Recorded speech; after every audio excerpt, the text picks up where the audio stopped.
everyone. I have had a parent reach out to me and ask me for some advice, and they mentioned the one word that always makes me concerned: Omegle. So for anyone who doesn't know what Omegle is, let me just share my other screen and we'll go through it together.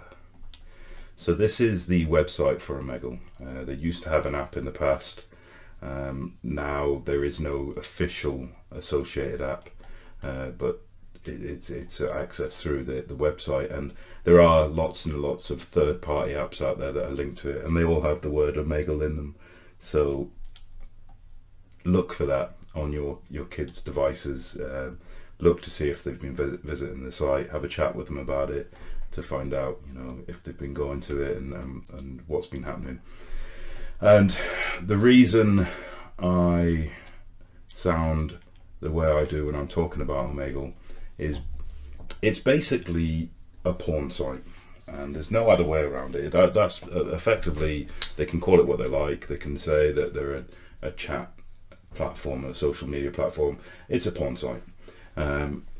That's what it was always known for. It's been around for a long time. I think it was launched in about 2009. But obviously, with the resurgence of COVID-19 and the pandemic, chat rooms and the like have all had a pretty big resurgence recently. It's basically a video chatting website, and the fact is that the byline is something that we're taught to tell children not to do. It should be a warning bell for any parents. So talk to strangers. The first thing you tell any child when they're growing up is don't talk to strangers. So here we have a website that's, byline is advertising something that we know isn't strictly correct. It basically what it does is it pairs off strangers. So you're identified as you, and then you'll be paired with a stranger to chat online, and you can do that via text or video or both. You can basically add your interests to it to basically help with matchmaking with a stranger, and then it'll try and pair you with someone who has similar interests. But if not, you could basically meet up with anyone. The chats are anonymous unless the user states who they are. And I suppose the one little bit of good advice they actually do give on their front website is that it's not suggested you do that.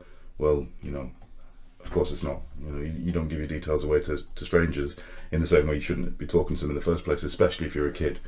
So the minimum age for it, as it says here, is 18 plus, or 13 plus with parental permission. If you're a parent giving your kid permission, fair play to you, but you better be sitting over their shoulder watching them, or in the same room watching them to see what they're doing. I honestly do not trust what goes on Omegle in the slightest. It's always been used for one reason and one reason alone, and it's a ripe hunting ground for sexual predators. The age limit's there, but kids as young as 7 have been known to be using Omegle.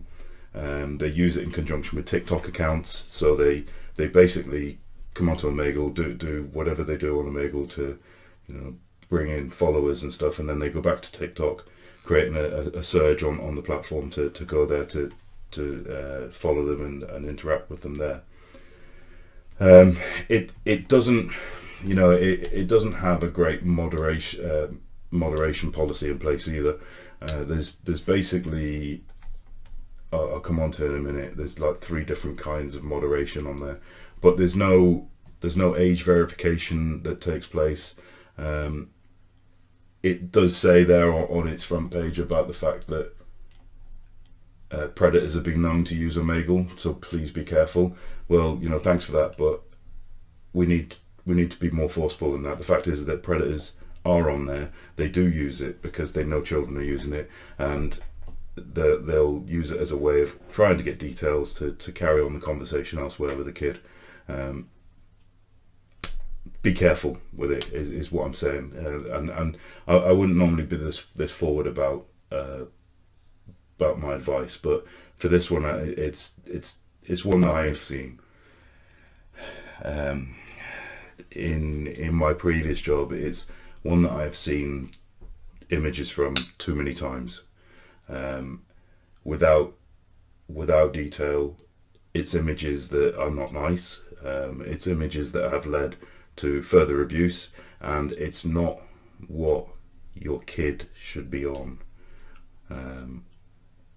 But I've said that piece, and I've given that advice. Take it if you wish, don't if you don't, but the warning's there. So, children and young people, it could be asked by the strange to share their name, age, location, that sort of thing. But this comes back to a lot of my other videos where the message is clear for yourselves. Communicate with your kid. If somebody who's effectively a stranger is asking them for name, their age, their location, they should already know that that's not right. They should already know that not to give that information over, not to give out their email addresses, their phone numbers. These sort of details, they should know through your conversations with them, that these are bits of information that are very important and should be kept very secure from people who don't need it. So yeah, conversations always. So the lack of moderation on the video chat, effectively, there's 3 different types of chat options. There's the adult, so anyone can access this, and it contains all of the explicit content you would expect, and the user only needs to confirm by clicking a button, and then they're directed to the external adult pornography site, effectively. So it's a click of a button. There's no verification there at all. Moderator chat, and according to Omegle's own disclaimer, they moderate chats, and they say that moderation is not perfect. So you could still encounter people who misbehave.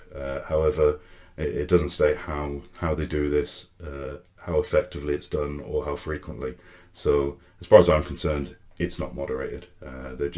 That's something they've thrown out there to try and get people off their backs about this sort of thing. And then there's unmoderated chat. This option, it basically comes with a warning box that says you need to be 18 plus, but it's a simple click of a button for an underage user to click OK, and then they're allowed in. So in that sort of chat, you're highly likely to encounter risks such as online grooming, sexually explicit and violent content. If that's something that you want your child to be exposed to, then you've got bigger issues, is what I would say.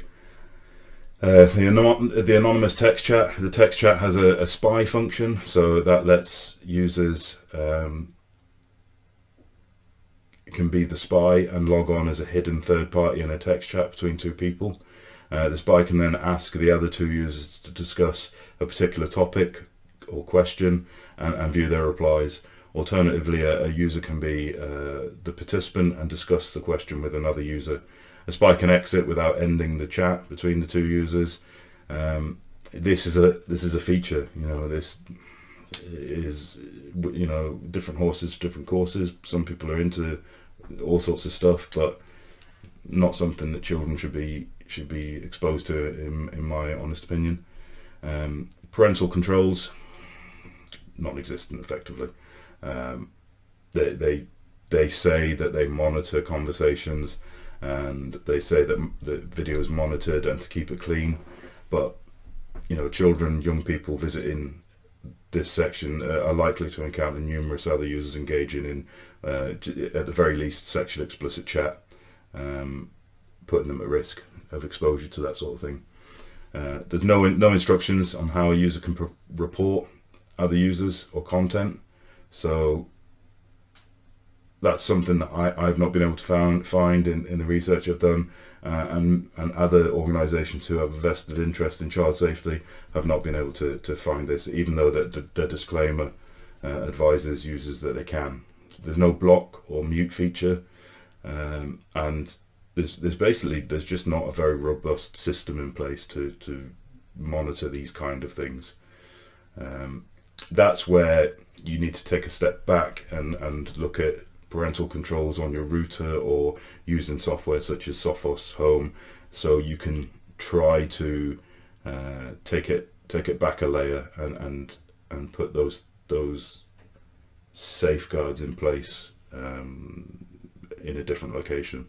I am going to cover Sophos Home very soon, hopefully, but there's lots of things out there that will help you with it, and each of the ISPs should have guides that allow you to set up controls on the router. I know that Sky, for example, have a quite a good feature on theirs for this kind of thing, but I will try and get through them at some point to try and get each of the major ones a video on them to be able to help you. I think you can tell my opinion on Omegle, and I think you can tell how much of a risk I think it is to children as a platform.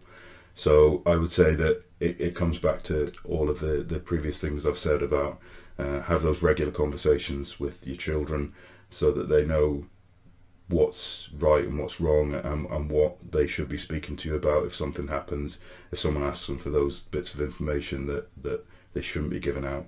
Set up the parental controls wherever you can on every app that you can, and as I say, bring it back a level to your router or ISP provided abilities. And if at any time you suspect that there's stuff going on that you are worried about, just report it. You know, COP, who I've mentioned before in previous videos, the child exploitation prevention people, they are part of the police basically, and you can directly report it to them, and they will give you advice and help you moving forward. So that is it for this video. As usual, please share it far and wide so that we can get that information to as many parents as possible. If you would like to see future content, then please remember to subscribe. Any questions or comments, you'll see in the description my email address, or you can drop them in the comments. Thanks very much everyone, and catch you next time.